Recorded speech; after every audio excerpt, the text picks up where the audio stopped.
What's up, everybody? Welcome into the pod at the Palace Postgame show. I'm Curtis Wilkerson, joined by Andrew Ellis with Inside Arkansas.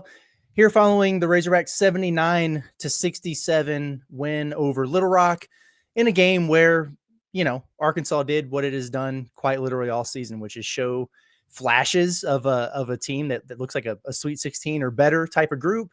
And then you're reminded they only have 7 players and they've got a lot to work on, and they play with their food regardless of who the opponent is out there. So Arkansas looked great in the first half, built up an 18-point lead at the break, and they just, to me, looked tired and, very tired in the second half. And that led to a lot of things. It was a stagnant offense. Defense was not as intense, and they let Little Rock get back in it. They never really threatened to overtake Arkansas in this game, but it's just kind of been the common theme where you feel like they got things well under control. It gets interesting, more interesting than you want it to for a few minutes, and then they wind up winning comfortably. But man, just a lot to work on for this Razorback team. And Andrew, I think we're to the point where we just got to practice patience, right? Because my goodness, man, it was going to be a process anyway. But you take Trevin Brazil and Jonas Adu, and who the hell knows when those guys are going to be back, but you take them out of the equation, and they just don't have the horses to blow these teams out by 30, 35 points like they should. Can't keep the foot on the pedal for 40 minutes. Yeah, a common theme in Arkansas's recent games here, aside from the games they've actually lost, like TCU and Baylor, it's like there's a full game of, that they're not going to lose. They're going to win. You're not necessarily worried in the moment, but you're just annoyed that it's not easier, that it's not a little bit more comfortable, and not something that you can really hang your hat on. The Troy game is the closest you can come to a performance that Arkansas really, I guess you could say. They covered the spread in that game, so it's like, okay, that's a decent enough performance, but just have not put a full, not 4 quarters, 2 halves together. They just cannot play 40 minutes of solid, well-rounded basketball. And look, when you have 7 guys, it's going to be hard to do that. And so again, it's not a big deal. It's not like you have to be firing on all cylinders right now, but you're right, man. And just as this team is currently going out there and playing with 7 guys and kind of just grinding through it, it's a good thing that they didn't play anybody like an Illinois or even a Baylor who's getting hammered right now, that they haven't really faced teams that can exploit their issues. But they certainly, as it is right now, they need those 2 guys back as quickly as possible, because the rotation of seven guys, it's really 2 guys that are carrying the load, and then every other night or so, you might get another guy. You might get a big Z flash. DJ Wagner hit a few big shots, but Arkansas is kind of just scraping by to get whatever, about as much as they need to win the game. That's how much Arkansas is getting right now. Nothing really more, nothing less, just kind of getting by, which honestly is what you have to do with 7 guys. But man, I'm tired of talking about a 7-man rotation. Yeah, it's really irritating. And this was exactly what I didn't want to happen, right? Because it was like the caveat was always, this could absolutely work. You don't need more than 8-9 guys in rotation, unless there are injuries, right? And well, 2 things. Unless there are injuries, which, yes, you're dealing with right now. And the biggest thing was you might be able to deal with 1 or 2, but when you have 2 at your thinnest position on the floor already, then the problems are magnified, because you're looking out there. Sometimes it's like, okay, who the hell is the center? Is it Carter Knox? What's really going on here? Because you don't have any bodies that you can throw out there. And then the second part of it is, if you're only going to have 9 guys in your rotation that you're looking to play for the course of a season, they better all be good, right? You can't miss on them. You don't have time for growing pains. You don't have time for Carter Knox to go 2 of 30 or whatever happened tonight. You don't have time for Johnell Davis, the #1 transfer in the country, to come in and look like just an absolute role player. Like he's got the yips out there missing layups. He's so much better than that. And in other circumstances, you could be like, well, you can give him a little bit of leeway and a little bit extra time to settle in and figure it out. But when you don't have anyone else to turn to and you have injuries magnifying that, you got to get more out of those guys. So it is alarming right now. They'll beat Maryland Eastern Shore on Monday. But some of these guys got to start figuring some stuff out, and they got to get at least one of these bodies back, or they're going to go over to Kansas City and get run off the floor by Illinois, because those dudes can score it. Yeah, I guess an argument could be made that this is just the best time to be doing what Arkansas is doing right now, which again is just kind of scraping by. When you left that Baylor game, you knew you had this 4-game stretch, which was kind of your get back, your figure things out stretch. because the Troy game was pretty challenging. But for the most part, Arkansas hasn't been tested a ton during this little stretch here, and they won't be tested again on Monday night as well. This is kind of the best time to go through that. But you're right, man. It's like a perfect storm where, look, Jonas Adu's injury in and of itself isn't cause to make me panic.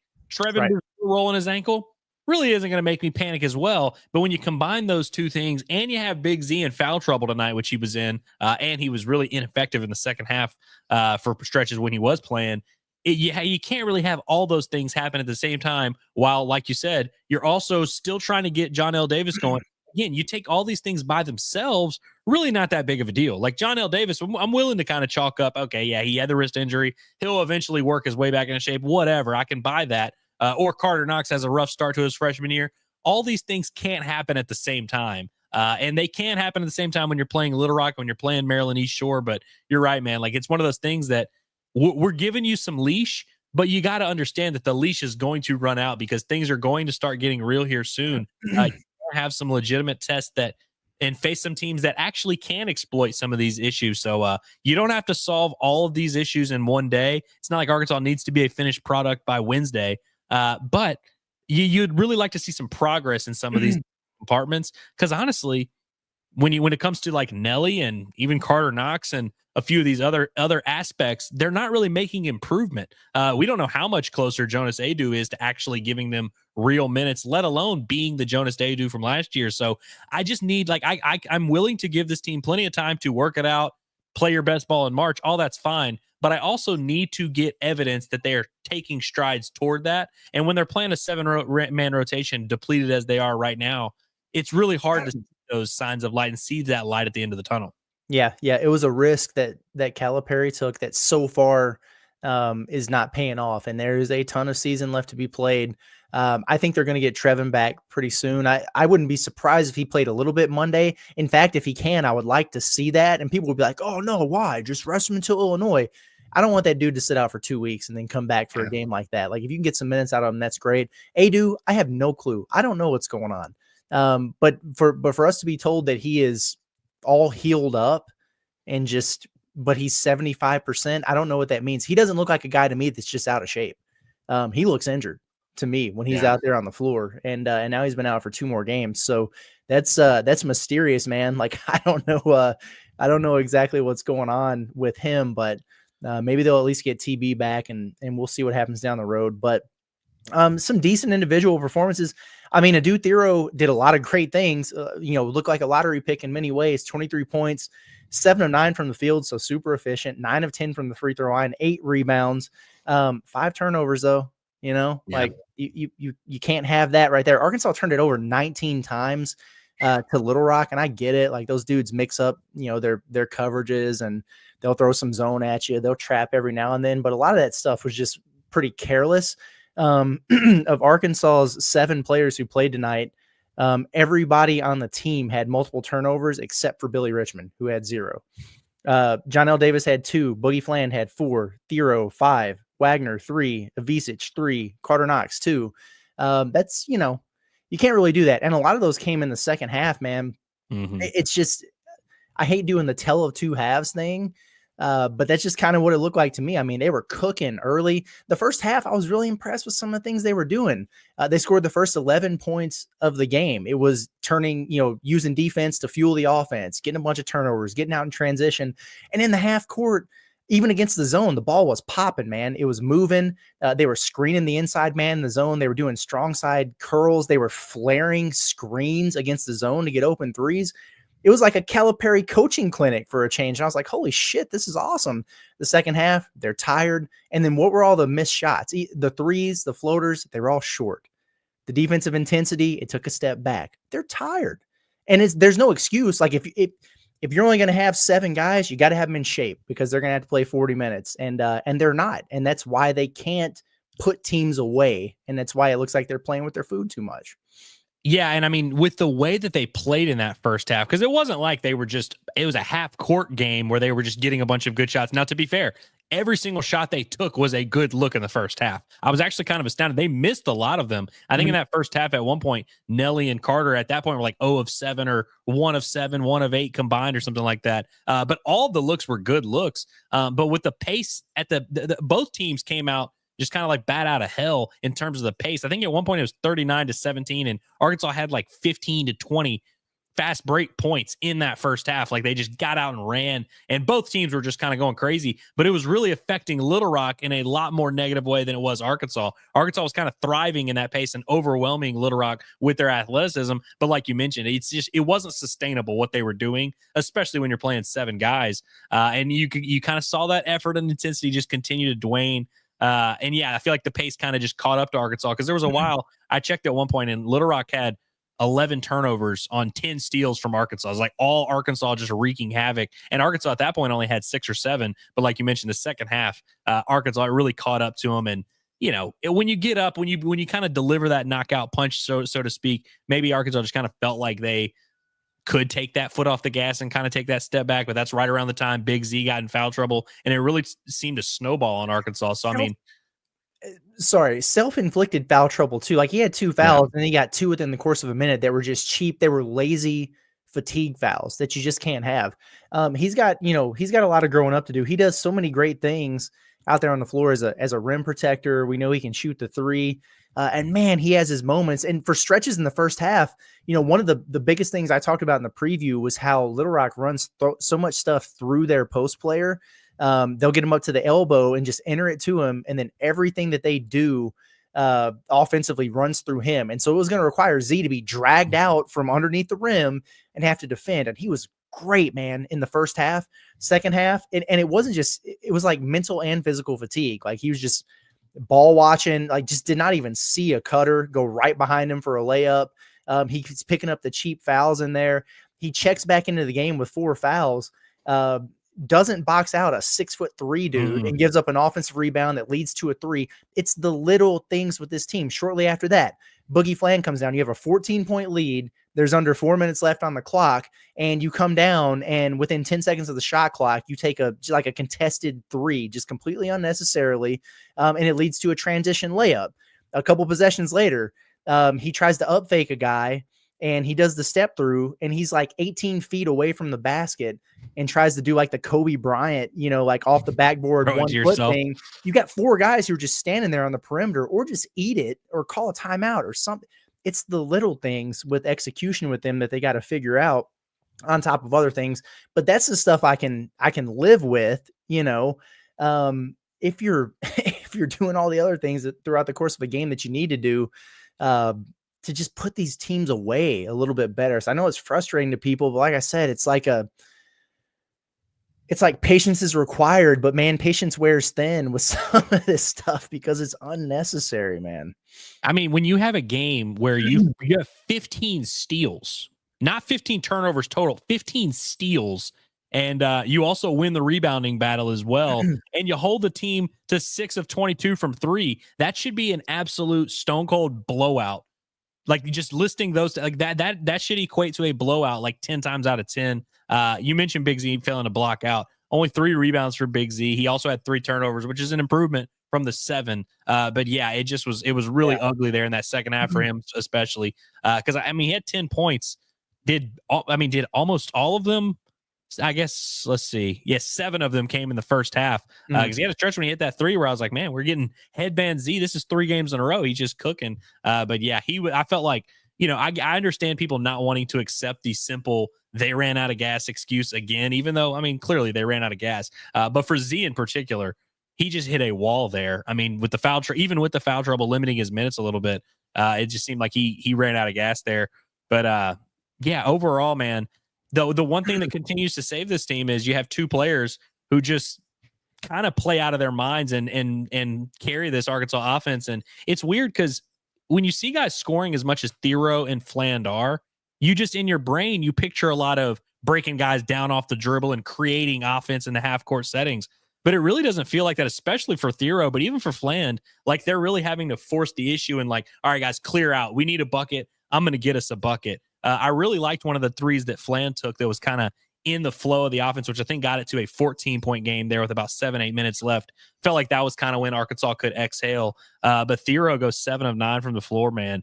He just, when Arkansas seems like they're down and out of gas, he just finds a little bit of a little burst of energy and gives Arkansas just enough. It seems like so many times, offensively and defensively, he just kind of pulls something out of his ass and kind of bails his team out. He bails them out in so many levels on both ends of the floor. I never in a million years would have thought the way that Arkansas could quell a run was by Adu Thero just forcing his way to the free throw line in games, but that's kind of where we're at here.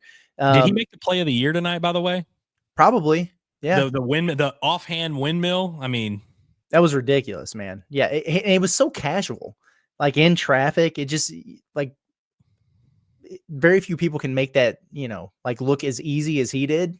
It was Ricky Council-esque. Yeah. The dunk in transition that you look like that was like your ideal. Like Ricky Council would always do those dunks in transition where like he knows what he's going to do and no one else does. And you're like, why was that what you came up with in traffic? But, made it harder than he needed to. But it reminded me a little bit of Council. Yeah. And so just like, statistically speaking in this game, Arkansas shot fairly well from the field, 47%, only 29% from three. They were 7 of 24 today. Got to the free throw line 27 times. That's good. They shot 81% from there. 12 assists to 19 turnovers is it's just not going to get it done against anyone, much less a mid-major opponent. You should be way better there. Forced 19 turnovers, good. And it's crazy, man, because you look at it and they hold Little Rock to 37% from the field. Only 6 made threes for a team that's shooting 40% on the season. They shot 27% tonight. So you did some good things there defensively, but just kind of some self-inflicted wounds that kept them from really pulling away here. And hey, like they won the game, right? So it could have been worse, but just evaluating this, knowing that less than a week from now, things get very real for you in a 3 games out of 4 stretch. They do have a lot that they've got to work on and figure out here. We talked about Boogie Flan, 21 points in this game. I don't think he missed a shot in the first half. If he did, maybe it was just one. And so 5 of 5. Yeah, and so then he was 1 of 6 in the second half. 7 assists, great. We mentioned the 4 turnovers, so he's going to have some games like that as a freshman. If he's going to have a 4 turnover game, at least have a 7 assist game while you're in the process of it. So cool. DJ Wagner, they took another one of his threes away. Like, just, I know I'm harping on the little things here, but like, get your damn toe behind the line, dude. Like that's 2 games in a row where you've had a point taken away from you. But it's good to see him knocking down shots. 3 of 6 from 3. I don't know if I want him shooting that many over the course of a game, but hey, if you're shooting them 50%, then okay. Most of the threes he got, I liked, and I liked it. I thought the second half he had one heat check. Arkansas was in desperate need of someone to just kind of calm things down and just make that play. And I mentioned the Flan 3 that he hit. I was waiting for Flan to do that as a distributor. That I think he was kind of running out of gas as well, so he wasn't able to calm him down. And you'd like to see some growth there in that area. But DJ, when he hit those 2 threes late, I felt like that was his version of kind of being like, okay, I've been underachieving. Someone just needs to make a play and calm us down. And I thought he did a good job of doing that. Yeah, no, he definitely did. They needed those in a big way.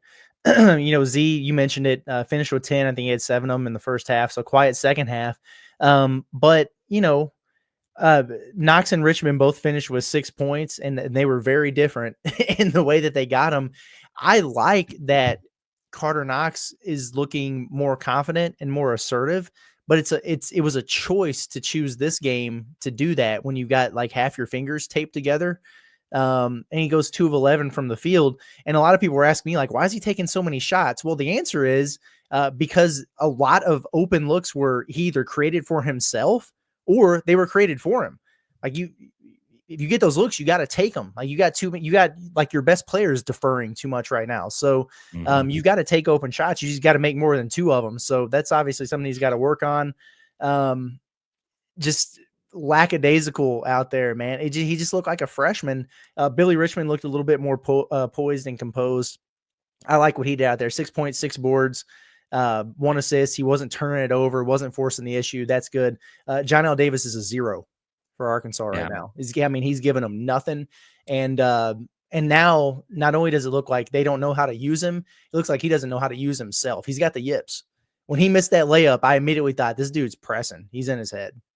Yeah. Well, and it was one of those things where, our big frustration for a while has been, hey, we just want to see him more involved. It almost seemed like he was taking a step back intentionally, which you kind of expect for a veteran guy who has proven a lot as an individual. So he probably doesn't feel a ton of pressure early on as he's working back from injury. Like, hey, I've got to show that I'm capable. I got to go out here and show people I can hoop. I didn't sense that urgency from him. And I say urgency as anxiety more of, tonight was the first time I felt like he really was, like you said, pressing. I didn't feel like he was forcing the issue enough early on, but then you could tell there was a moment where he was like, I got to get something to go through. I got to get something to fall. Carter Knox went through that moment 4 times and didn't make any of the 4 shots that he attempted as I need this one to go through type of situation. But this was the first time with Johnell where it really what he was doing concerned me. Because before, my frustration was a lot more with just his usage, and I feel like he was playing too much off ball. And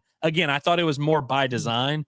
Tonight, I really felt like he was silent for a while, but then he forced the issue a little bit. And you can't have both of those things happening at the same time. We can't be not getting enough from you and you're pressing in the opportunities that you're getting. Yeah, and we got both ends of the spectrum in this game because the first half he was all over the place. Looked like he was trying to force the issue. Got nothing going. Second half, 14 minutes, 0 shot attempts put up, and he couldn't get rid of that ball quick enough when he got it. So he's in his head, man, and that is not good. That's on him to figure out. And certainly there are ways that they could, maybe get him going a little bit. I don't know why he wasn't involved in the middle of the zone more. Because that's an area where he can catch the ball and make plays. Right now, where it's like he's not only is he struggling to knock down shots, but he's having a hell of a time just putting it on the floor and making anything happen. And so getting him the ball closer around the rim and seeing if he can finish, get to the free throw line, and just get some easy ones seems like a better move for me than just sitting out there where teams don't even feel like they have to guard you because you don't want the ball while you're hanging out in the corner. But yeah, it's an issue right now that they're going to have to figure out for sure. Again, you can get by with it right now, of course, but you're not going to be able to do that starting next week. And then certainly once you get an SEC play, you got to get that dude going. If Johnell Davis is just a role player for Arkansas this year, they're not going to make they're not going to do any damage in the NCAA tournament. They're just not. When you combine that also with Carter Knox not being able to really give you any consistent offense, which look like you don't want to be in a position where you're dependent on a freshman. But again, when you're going to get the same, you're not getting the Nelly Davis you thought you were getting. Like you said earlier, if you have 9 guys in your rotation, you really can't afford to not get the version of the guy you thought you were getting. And Arkansas, that's unequivocally the case for Adu, Nelly, and Carter Knox. Because Billy Richmond, at least I feel like he's been about as advertised. Like he's a solid 8th, 9th man, give you some energy as a freshman. He's just being asked to do more than we really thought. I mean, you're getting what you expected out of Boogie. You're getting more than you expected out of Adu. And I feel like, I say not Adu. In Brazil, I feel like he was giving you about what you would expect when he was healthy. But just when you have 9, there's not a ton of room for error for these guys to not be what you thought they were going to be. Arkansas doesn't have a bunch of different rotations they can try out there, different combinations. Like there's only so many buttons you can push from a lineup standpoint. So yeah, it is. It's just going to be interesting. It's just one of those things like you don't have any option. You just have to hope he figures it out. Like that's pretty much where you're at. And look, if you had told me a month ago or even 2 months ago, like Arkansas is going to be in a situation where they just need Nelly Davis to play through mistakes, I probably could have lived with it. But I've been a little bit concerned by the lack of progression. It doesn't seem like we're building toward him getting back to full strength. Yeah, it's going the wrong direction for sure. And it's crazy, man. Like it was fine seeing him, shake off some rust in the exhibitions or whatever. Then he had 15 in that Lipscomb game. And you're like, okay, you're starting to see some things here. Was going downhill, knocked down a couple threes. And it's like, all right, yeah, he's going to be fine. And from that point on, it's been a nothing burger. This might be the first time in his career. I don't know how much he played as a freshman, but certainly since he was at FAU and they were going on the Final Four run, in this NCAA tournament run, he ain't gone 4 games where he hasn't scored in double digits. Curtis, I was looking up stats the other day. You want to know something crazy? So going into tonight's game, Johnell Davis's usage rate was like 18.5%, which is a good 10% lower than it was his last couple of years at FAU. The last time his usage rate was anywhere close to that was as a freshman when he averaged 3.9 points per game. His usage rate was 18.1. So we're literally he's back to square one. He's back to being a freshman. It's crazy. Oh yeah. Yeah. No, his usage rate's down. His shot percentage, like percentage of shots taken for the team, is way down. If you go to Kim Palm right now, he's a role player. Like it's literally what he's listed at. I don't know. Got to figure it out. Let's get into the chat, see what people were thinking. Yeah. I imagine they're happy. Irritated. We'll start with Phil. Nelly playing with no confidence. About is a monster though. Yes, Nelly is playing with no confidence. Yes, Theo is a monster. Agreed. Correct. Addison says whatever Thero's NIL deal is, triple it. Yeah, because he's if it wasn't for a dude Theo tripling his production from what it was last year against Kentucky, Arkansas will be like 2-3 right now. So it's nice to see that he's just balling out and turning into a lottery pick. That's a huge development. Well, I mean, dude, it's crazy because when he committed, it was like, okay, you've got some stars. Now you've got a nice complementary piece who's going to bring the defense. He's going to be the glue guy. Glue guy was disrespectful Very to what much so. Hero is. He's the freaking heartbeat of the team. He's the life support. Yeah, no doubt about it, man. He's been incredible just on both ends of the floor. How many steals did he wind up with tonight? 6. Good Lord, man. I tell you, Boogie Fland, that's what's funny is Arkansas's best players on offense have been their best players on defense. Yeah. Boogie Fland, you want to talk about attacking dribbles. I mean, look, and he's not going to always have 4 or 5 steals or whatever, but it's not easy to dribble against him. It's not easy to make even a very simple pass. I think Arkansas's defensive activity, it's crazy. Of all the things we're underwhelmed with, I feel like Arkansas's ability to rattle opposing ball handlers defensively, I really hope they're able to keep that up. I mean, obviously, they're not going to do it to this level, but if they're able to really get after guys on that end, man, that's big time. If they had the legs to play a 40-minute basketball game, they would force 35 turnovers from some of these teams. I mean, it's been insane. And yeah, you talk about attacking the dribbler, like Boogie Fland is doing what Eric Musselman said Devo Davis did. Yeah, he's been like he's actually doing it. Plus defender as a ball, like the Arkansas's best offensive player, like lead ball handler as well. It's crazy. Yeah, it's absolutely nuts, man. Tucker says need Trevin and Jonas to get healthy quick. Yeah. And that's the frustrating thing about this is like you don't want to overreact too much. And, you know, like you never apologize for a win. And it's a double-digit win. It was never really in jeopardy, but you also try to look big picture. And it's like, okay, like if they were playing anyone kind of with a pulse, this could be problematic, which we might find out on Thursday. We'll see what it looks like, but they got a lot of areas they need to grow in before they get to that point. But yeah, it's frustrating, man, because like we still don't know what this team is capable of because we haven't seen them. And I don't know when we will. I mean, they're going to get Brazil back and it's going to happen soon. And that's going to help, man. That helps a lot. Mm-hmm. You don't have to let Visic get away with some of the things that he's getting away with right now because you have to have him on the floor. And again, like I'm not trying to pin it all on him. He does some really good things, but man, he does some head scratching things too. So having Brazil in there to give you a little bit of extra length will be helpful. Adu, I just don't know. I don't know what to expect with him. Maybe they put him back out there on Thursday or on Monday, but are we going to get the version that we've seen in a Razorback uniform or the one we've seen in Tennessee? Because those are two very different things. I mean, it says a lot about the situation that we are much more confident that Brazil will be able to just rejoin the rotation and give Arkansas a nice little boost. And the all SEC guy, we're like, well, who knows if they'll get anything out of him? You know, it's crazy. Yeah. But dude, I mean, and not to be dramatic, but just what we've seen out of him, it does not look like he's anywhere close to that guy, at least at this moment. No, and I'm so confused. And I know we've already talked about it, but it's like he's healed up. What? So then what's going on? And like he's not walking around in a boot or anything anymore. I don't know. I don't know what's going on, man. The health department and the strength and conditioning someone needs to get investigated, man. Yeah, I mean, Sam Pittman fired the damn nutritionist before they got back home from Missouri a couple years ago. So get them boys fueled up, man. I don't know. Caden Jowers says these games would be blowouts if Davis could score at all. Yeah, him scoring at all, like the one thing that he's done consistently his entire career.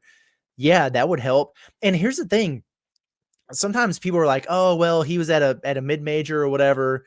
That the scoring is not always going to translate against better athletes, but there's two things for me with Johnell Davis that makes this so puzzling. Andrew, and I want to know what you think about this is one, he does just have a track record of doing it at a high level against high level competition. Like there's a reason that they made it to a Final Four in an NCAA tournament.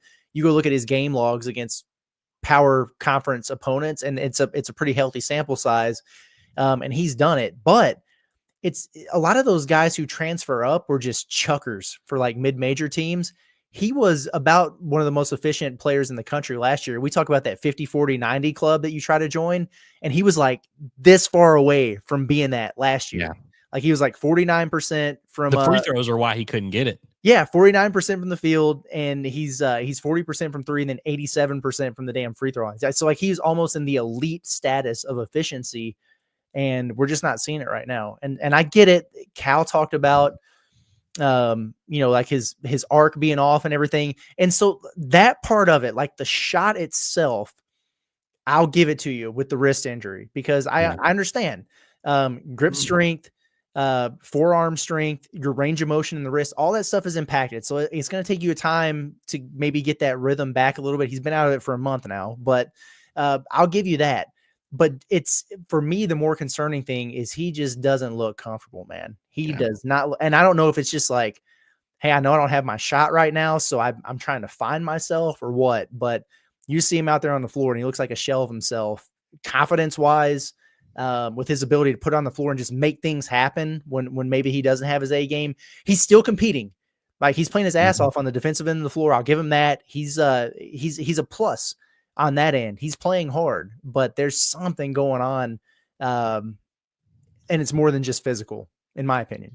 And to Caden's point, by the way, about how if all these games would be blowouts, a lot of times in basketball, we do that where we'll be like, oh, well, we lost by X, but the other team hit 12 threes. Mm-hmm. Oh, well, we won by this, but they had a player that popped off for 38, like, whatever, or, Big Z hit 7 threes. That's not going to happen. I look at some of these Arkansas box scores and I'm like, you had ingredients to blowouts and they weren't. And I don't know what to make of that. Because, like, obviously you could play the game of, well, Arkansas won by 12 and Johnell Davis didn't really do much, or, they didn't get much out of Carter Knox or whatever.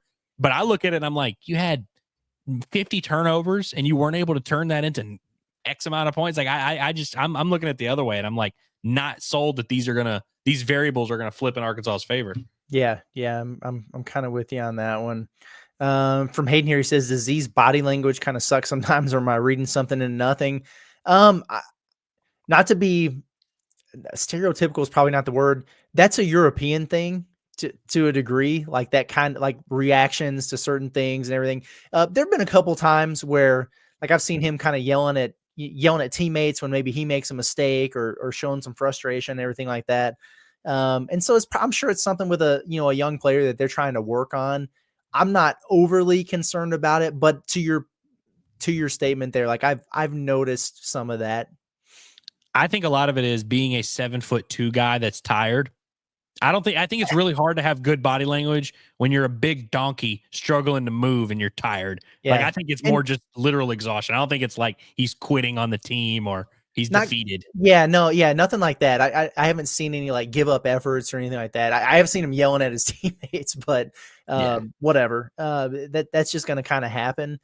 They got to do a better job. Like I'm not going to sit here and say that he's got great hands or he's a very strong with the basketball inside the arc, but they got to do a better job with these post entries. Like here's one thing you never do on a post entry: a bullet chest pass to a guy. You either bounce pass it in there or riddle me this. If Little Rock's tallest player was 6'8" in high heels and you have a 7'2" center, why are you entering the ball to him at his damn waist and then wondering what's happening when it's getting picked out from underneath him? Throw the damn ball up to where only he can catch it. And again, it's the little things. And that's on Boogie. That's on DJ and those guys entering the ball to him. And there's other times where like the defense will collapse, like Nelly's driving, the defense collapses and he does a little whip around pass. And it hits Z in the kneecap and you're like, bro, come on, man, you're wide open. You got to expect the pass. But at the same time, he's 8 feet tall. Like you got to put it where he can get it. And so I don't want to make too many excuses for him. He's got to get better, but they could also do a better job of helping him with some of those entries and being more effective inside the arc. Yeah, Heartbroken Hogs, he's positive. He says, not a blowout. Never felt we were in danger. Feel pretty good about this win against a solid team that really wanted to beat us. I'm more frustrated about this game than I have been any of the other ones, honestly. Like, because they look so good in the first half. I think that's what it was. They looked so good in the first half where I was like, hey, they're like, we are kind of what you were talking about earlier, Andrew. It's like they are making that progress now as a team, even with just like these 7 dudes right now, to where I can see this thing trending in the right direction and they're only going to get better from here. And then the second half was just kind of a complete going back to the old habits, and maybe it's fatigue or whatever, young team growing. But I was really excited after the first half, and the second half just kind of pissed me off, if I'm being honest. Well, it just goes back to the idea that, like, you know, all of Arkansas's flaws, if we just list them out, you could talk me into them turning around most of them.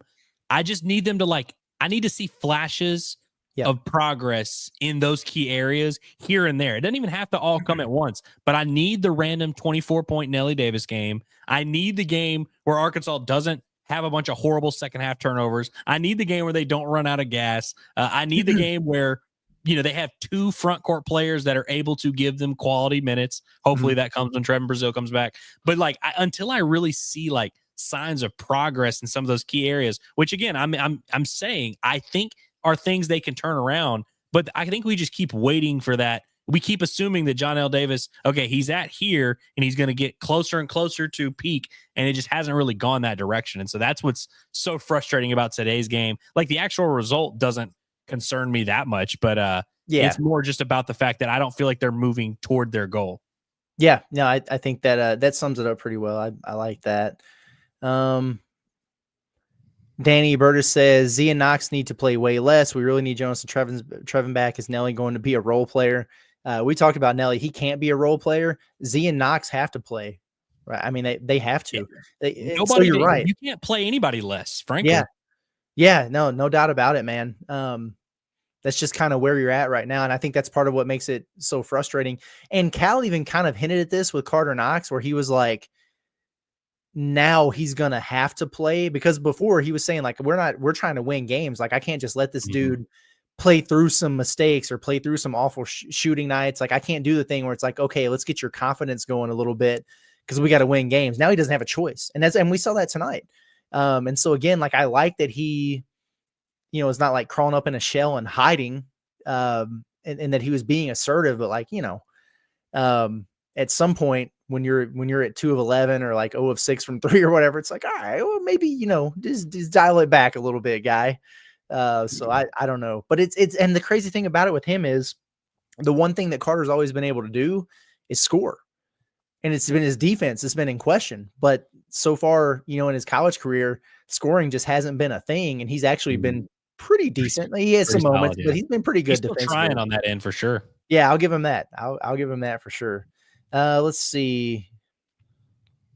Yeah, like Carter Knox is catching a lot of strays. So is Nelly, but that's what happens that's what happens in tough games. I do agree with this. I can't remember if we talked about it or not, but Jeff says can't use the excuse about playing a depleted rotation when Little Rock was playing with one as well. Yeah, it's true. Right. Like, they were going through a lot of injuries. They played 8, but the 8th man played 5 minutes. Right. Yeah. Right. So like, it, you know, that's kind of where we're at. And they've got injuries too. Like Creed Williamson is a guy who's very much in their rotation in the post. And you mean the son of Corliss Williamson? Exactly. And their leading scorer from last year, KK Robinson. Yeah. There's so many Arkansas ties that win in Arkansas's favor. Makes you think. Yeah, it makes you wonder what's going on. And Must didn't even recruit him, you know?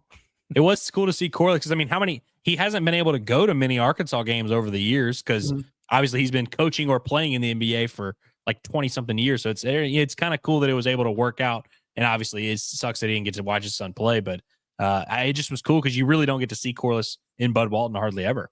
Yeah, for sure.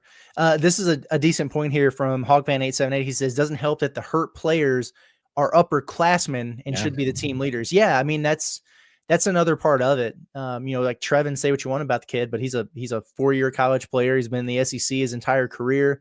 Been at Arkansas. Like, there's a lot that comes along with that. And then, I mean, Jonas Adu has done it at a high level. He's been to an Elite 80s, an all SEC player. Like, it's That's tough, man. And then Nelly obviously literally is supposed to be the guy. And so, yeah, none of those guys are able to really confidently be that leader. Yeah. Aiden says Nelly will come around. He's playing hard, and you can tell he wants it. He is playing hard. Yeah. There's no doubt about that. Again, defensively, I thought he was flying around and doing some good things, man, on that end of the floor, still competing on the glass. That's all good. This is the first game where I could see frustration setting in with him offensively. When he missed that layup, he was not happy about it. And I don't blame him. It's like, what the heck was this?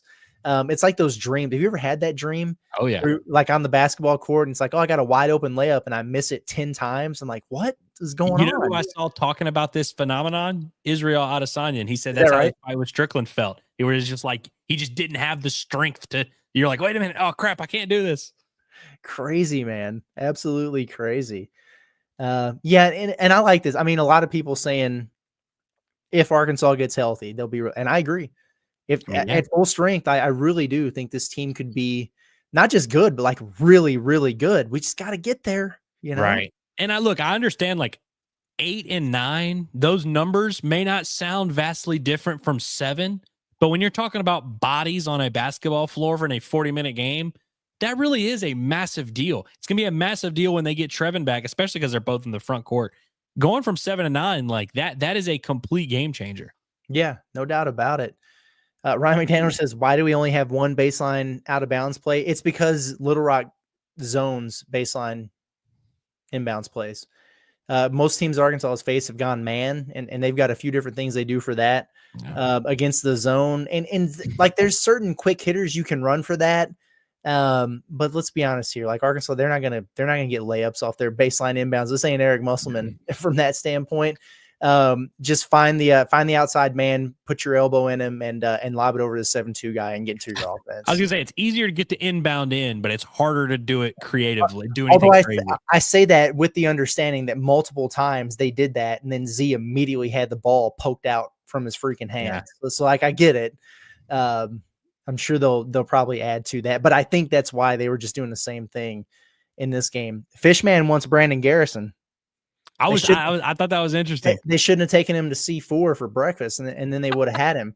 But it's revisionist history, though. Honestly, a little bit, yeah. Because like, if you up until right this second when Jonas Adu is unavailable, anyone with any sense at all would take Jonas Adu over Brandon Garrison out of the transfer portal. Yeah, it was one of those things where it was like, get Adu if you can. And there was even a moment there where people were like, maybe they'll get both, which that would be kind of knew wasn't. Yeah. Right. We kind of knew it wasn't going to happen. But everyone, it was like, get Adu if you can, settle and get Garrison if you can't. That was 100% how everyone viewed it. Yeah. Yeah, for sure.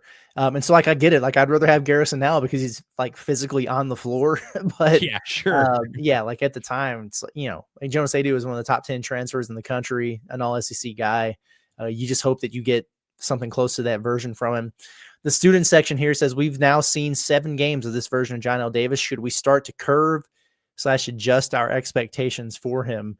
Curve. Sure. Yeah. Yeah. I'm wondering when I'm going to get to that point where I have to kind of do a reset there. I'm not there yet. Yeah. I followed him closely throughout the course of his career because he's always been so much fun to watch. I know how good this dude is, and I've seen him do it against really, really good teams. That doesn't mean it's always going to fully translate, but he's going to be better than this. I promise you that he is going to be significantly better than this. Now, does that mean he's becomes the go-to guy and the sniper that Cal said he needs? I don't know. But I'm not there yet in terms of really lowering the bar and having to reset my expectations. And I hope we don't get to that point, honestly. For sure. His capability just shouldn't be in question. Yeah, it's just a matter of if it plays out, well for him down the stretch here. Like, right. Yeah, he's got to find it. Hayden says Nelly's going to pop like my belt on Thanksgiving and shut up Goodman. I hope so. That would be nice. Hope so. But boy, he's looking right. A lot of folks. He's looking right at the moment. And I mentioned it when I did, earlier in the week, I did a thing about Johnell and was like, hey, what's going on here and how do they fix it? And it was the same things we're talking about. Like maybe it is the wrist with his shot, not falling or whatever. But there's something else that ain't right there. And in fairness to Goodman, and guys like Matt Norlander, one of the things they said was, how will Johnell Davis fit in a backcourt with guys like DJ Wagner and Boogie Flan? Well, DJ and Boogie look great together. Yeah. But Johnell Davis is kind of that one guy that just hasn't been able to mesh and fit in. And early, it was easy to say, yeah, well, he missed 2-3 weeks of practice in the preseason because he was in the cast. But yeah, like the further along we get, like a student section said, we're 7 games in and we're not really seeing all those guys click yet. Well, we need to see it. I don't want to give them, I'll give them credit for at least being aware of that, but I'm not going to say they're right. Damn it. Not yet. Yeah. Not yet. Well, and again, to what we were saying before, it's not like there's Nelly's doesn't have it, we got to go to this guy. It's not like you're, especially because Carter Knox isn't going to be that guy. I mean, I like Billy Richmond, but I don't think he's going to be that guy either. So it's like, there's not really an alternative option. It's like this trio is going to be the trio that Arkansas lives or dies with. Mm-hmm. Figure it out. That's all we're asking. Exactly. Daytona Beach says Curtis Wilkerson. When was the last time any Arkansas player took a charge? It was Jalen Williams in the NCAA tournament a couple years ago. But no, I mean, I get it. 47 charges. Yeah. Listen, Big Z is never going to take a charge. No. Jonas Adu is never going to take a charge. Trevor Brazil is never going to take a charge. Like you're not going to get that from your front court guys. Boogie's not going to be a charge. Like who would be the charge taker on DJ?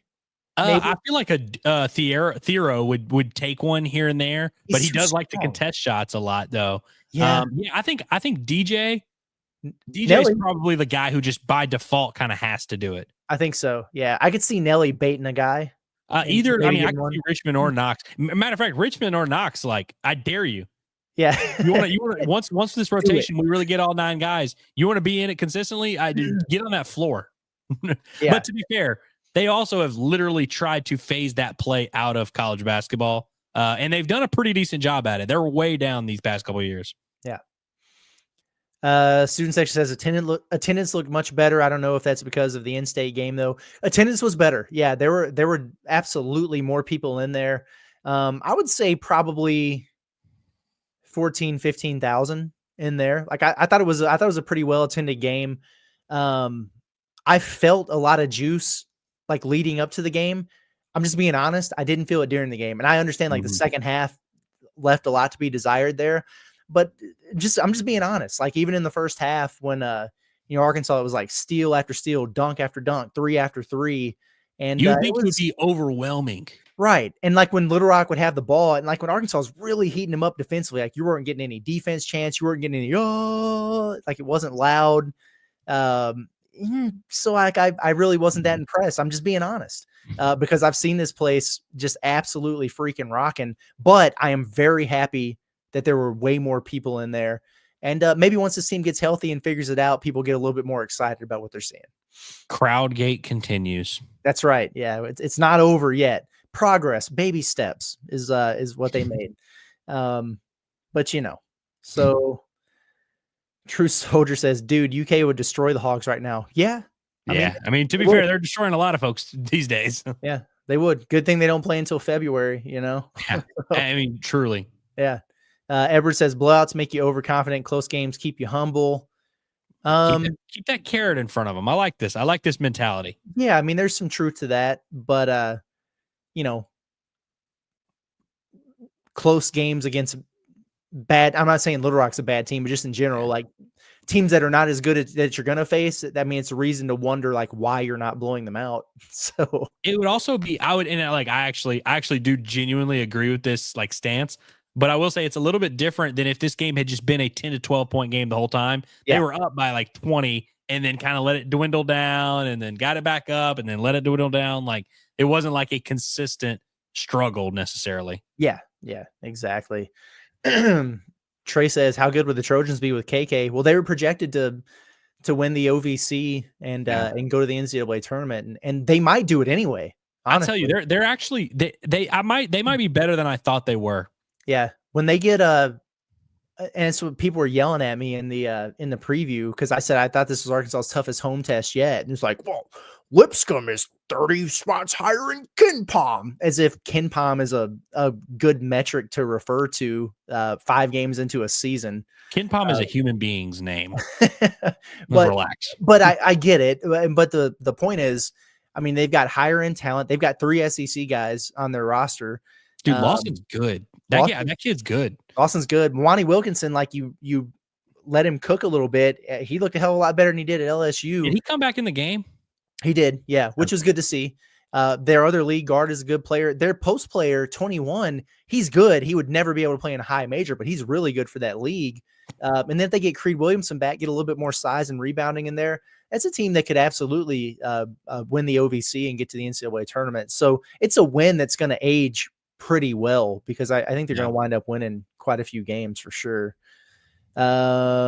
Interesting. The student session, Carter Knox reminds me a lot of Justin Edwards from UK last year. I just hope he decides to stay another year and develop instead of forcing himself into the league too soon. I would say, okay, fair based on sample size, but we're 5 games in. Yeah. You know, I would, now Justin Edwards, if I remember correctly, he popped off a little bit down the stretch last year, right? I think so. Or am I thinking of a different guy? Well, not the guy that's in gambling trouble. No, Bradshaw. Did you see that? The guy that declared he was transferring like mid-season, but then kept playing. Is that Justin Edwards? I don't know if he declared that he was transferring, but we knew that he was. Gotcha. But I remember it was like I think he was number 1, but he had some like big time games for them. I would be okay if Carter Knox was just very pedestrian, but then would have the random 17-point game. The random 4-3 game or whatever. Like I would 100%, I could live with that. Yeah, I would be 100% okay with that. Cole Smith says no presser tonight. Yes, there's a presser. There's a presser after every game. Matter of fact, would you like to hear from the head hog himself? Well, sure. I don't know what the hell he said, but we'll play it. No, they're both doing good, but it's nice to see DJ making shots now. We got a couple other guys. We got to get them going, and I'm trying to do what I can do. But the team knows, I've said it, I can't do this for somebody. I can give you opportunities. We can create some things. But at the end of the day, you got to win that battle, the one you're having with yourself. And here's what happened. Guys, they're not playing well offensively, so when they do get it, what do? Try to drive for a layup. What if there's 2 guys in there? Doesn't matter. I'm driving because I got to get a layup because I can't play that way. Just play. Just play. And, we're a team that's a work in progress. There are times I look at us and say, wow, we're as good as anybody. And then there's other times I look at us and I say, wow, we're as bad as anybody. So it just tells you we can be something. Let's get healthy. Let's do this together. Let's understand. You have to understand, as you're teaching, what you do not to lose. Not only what you do to win. What do you have to do so you don't lose? We haven't figured that out yet. And that'll be the next challenge. That was a vintage Cal press conference clip. It was all the hits. He did the song and dance of, what do we need to do? What do you guys think, crowd? But it sounds like he pretty much is everyone in the chat. He's got the same kind of mentality. Yeah. Just get healthy. We can be good. We're just not right now. And I felt it into my core when he was like, sometimes I look at us and I'm like, wow, we're as good as anybody. And then sometimes I look at us and go, wow, we're as bad as anybody. Yeah. That's I agree with that, brother. But like he said, that means we can be something. Yep, that's right. That's right. And then he said, let's just get healthy. Yes, Cal, please do that. Yes, do that, Mr. Health Wizard. Yeah, no kidding, man. What else? We get anything else good from him? I'm trying to look at these clips now. We stand over Thero enough. Yeah. I feel like the zone offense. Okay. I want to listen to what he had to say about this because again, I thought it was really good in the first half. Second half, shots were falling short. They look like they had heavy legs and kind of the movement was lagging a little bit. I'm anxious to hear what he said about that. Better today. I mean, we did some good stuff and created some good shots and finally started driving the ball and getting something at the rim. But again, we shot 59% in the first half and missed 7 wide open shots and a layup. Think about that. And all of them were Carter Knox. Sorry. Today, I mean, we did some good stuff and created some good shots and finally started driving. Whatever. It started us over. I don't care. I knew that was going to happen, but it was worth it still. I mean, but I agree. I thought they did some really good stuff there in the first half. Yeah, I didn't have a problem with the looks they were getting, frankly. Yeah. Up until things got chaotic down the stretch. But especially in the first half, I thought they got any look they wanted. Yeah, for sure, man. Any other of these clips that you want to play? I mean, again, your guess would be as good as mine. I just John said that first one we played, he was like, I feel like that's the one to play. Okay, yeah, fair enough. No, I'll just trust our producer, Yeah, that's good. That's good. I'm glad he labeled them. I mean, I figured he would, but I was like, who knows what we're gonna get into here? But no, that's good. That's good. We'll just do a couple more and then get out of here. We usually go about an hour, and well, we've gone about an hour. We've done it. Let's see. I had a couple more of these things stored from this. Oh, it's a Kentucky person. He says, "You guys think Calipari is just a bad coach? He's underperformed for a decade. Define underperformed. Sometimes I think his teams would be better with no coach at all. I don't know, man. Like, I feel like if anybody watched that game tonight, he was dialing stuff up. I get it. I understand people's frustration with John Calipari not adapting to the let's shoot 600 threes a game thing. I get it. I know that the dribble drive, the floppy action, like it's not the new hip thing in college basketball. I understand he's not as analytically driven as other guys. And so, yeah, does he need to adapt some things? Of course. But to act like this dude just can't coach, like he doesn't know what he's doing, it's gone too far. I mean, well, and I just didn't think obviously this Kentucky fan is not really actually worried about our assessment of tonight's game, but I just haven't felt like some of Arkansas's issues have been like, oh man, Cal's not dialing things up the way he needs to. It's more just kind of certain guys need to play better in certain spots. Certain looks that Arkansas get that are good need to go in. And obviously the health stuff that we've already discussed. My frustrations really aren't with Cal at this moment. No, my only frustration with Cal is that he only recruited 9 guys and refuses to play any of the other ones. That's all. It's really my only to get hurt and allowed 2 of them to suck. You can't do that happen. Right? Yeah, it's just not gonna get it done, brother. Come on now. Listen, hey, I wish we knew when Arkansas will actually get Adu and TB back. TB is gonna be soon. Monday, barring a setback, TB's playing against Illinois. I wonder if they didn't play him today because it would be harder to play 2 games in 3-4 days or whatever. I think there might be something to that. Yeah. It's rather than Monday, Thursday, that's doable. If you get 10-15 minutes of TB on Monday, I wouldn't be surprised. And that would make me feel quite a bit better. Adu, buddy, anybody's guess is. Pooh Bear, we recorded a whole video where we did SEC record predictions. I don't know what the title of it was, but go find it. Yeah. And we did it 3 times. Yeah, I think we had 2 weeks there where we just were dominating schedule content. Yeah. A lot of people wish Arkansas would have gotten one more big. Yeah, it's easy to that's a fair wish to have. I wish they would have done that too, and this is why. Well, and like you mentioned, you got all these guys that are your 9 through 13 on the roster, and they're pretty much all guards. You rather just have someone in the chat today said Lawson Blake will be getting minutes if you're healthy, which I respect that. But also literally you just some random 6'9" guy that you could just throw out there to set a screen and draw a foul or 2. Yeah.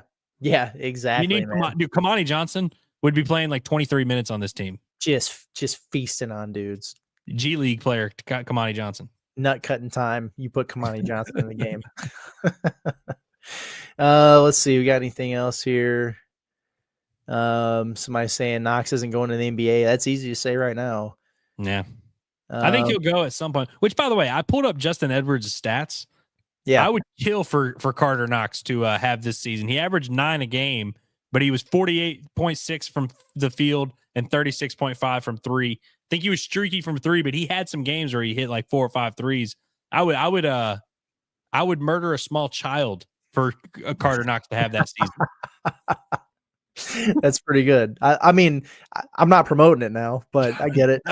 Yeah. Don't laugh too hard in case this footage is played.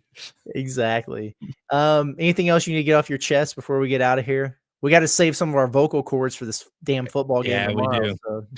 Curtis, here, I'm going to leave you with words that I said to you as we were leaving the Moody Center a few years ago. Okay. They're going to be fine. They're going to be fine. But I will agree, they're not fine right now. Yeah. Things are very much not fine. But and I don't even think they're going to be fine by Thursday. I think they're going to lose that Illinois game. But they are still going to be fine. Yeah, I think I'm with you. I'm growing more and more concerned about that Illinois game, man. It pisses me off. I want them to get a good one. The good news is Miami's horrible, and they go there the week after. So there you go. That's your get back time. That's when you need. That's when we'll get our Jonas Adu has 8 and 7, and we're like, he's back. All right, let's go. Yeah, come on now. He gives them like 20 playable minutes, and we're like, whoa. Exactly. I will immediately feel better whenever Johnell Davis just randomly scores 16 on somebody, even if it's like garbage time minutes, and I can just point to the stats at the end and be like, told just you. Has like 4 minutes where he's good. Yeah. Oh man. All right. We're out of here. Thanks everybody. We appreciate y'all for tuning in. I mean, it's a Friday night. You could be doing a lot of things with your late Friday evenings, but man, there's been a lot of you who have been rocking with us after a 12-point win over a mid-major team. So thanks for that. But stay tuned in, stay tapped in to everything we got going on. Make sure you subscribe. If you're listening to this show and you do it frequently, and you're not subscribed to the Inside Arkansas YouTube channel, I just wonder what you're doing. So maybe just go ahead and do that for us. We'd appreciate it. And then certainly for everybody who's been throwing the likes at us, that's cool too. Check out the InsideArkansas.com website for any of our written content, and make sure that you're tapped in for the Pot of That Nature post-game show after Arkansas and Louisiana Tech tomorrow. Gonna be a doozy. That'll be a blast. For Andrew Ellis, it's been Curtis Wilkerson with Inside Arkansas. We'll see you guys then. Everybody have a good one.